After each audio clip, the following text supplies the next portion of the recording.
नाही, पहिलेपासून जी भूमिका आहे ती भूमिका अजूनही आमची कायम आहे आणि आता उद्याचा अंतिम दिवस आहे, शेवटचा दिवस नॉमिनेशनचा आहे आणि अद्यापपर्यंत बैठका चालू आहेत. बऱ्याचशा ठिकाणी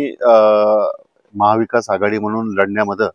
आणि तिथं त्या निवडणुकीला समोर जाण्यामध्ये एक बऱ्यापैकी यश आम्हाला आलेलं आहे. परंतु काही मोजक्या जागा अशा आहेत की ज्या ठिकाणी तिथला तिढा अद्यापपर्यंत संपलेला नाही आहे आणि हा जो तिढा आहे याच्या संदर्भात अजूनही जिल्हा स्तरावर आमचे जिल्हाध्यक्ष असेल किंवा काँग्रेसचे जिल्हाध्यक्ष असेल,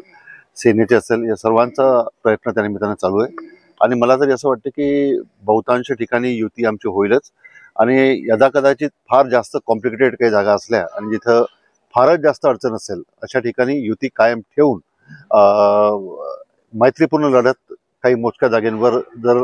होऊ शकते असं आमचा कयास आहे.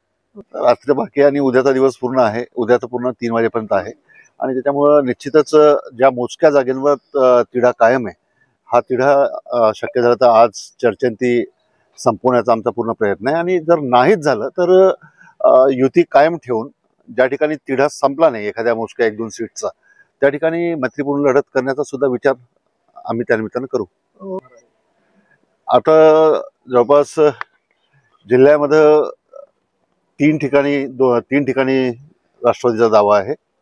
त्या ठिकाणी हिंगणघाट आहे, त्यानंतर सिंधी आहे आणि आर्वी या 3 ठिकाणी राष्ट्रवादीचा क्लेम आम्ही त्या निमित्तानं केलेला आहे. बाकी 3 ठिकाणी वर्धा असेल, फुलगाव असेल, देवळी असेल या ठिकाणी काँग्रेस त्या ठिकाणी नगराध्यक्ष पदाची निवडणूक उमेदवार देईल अशी एकंदर सध्याची परिस्थिती आहे.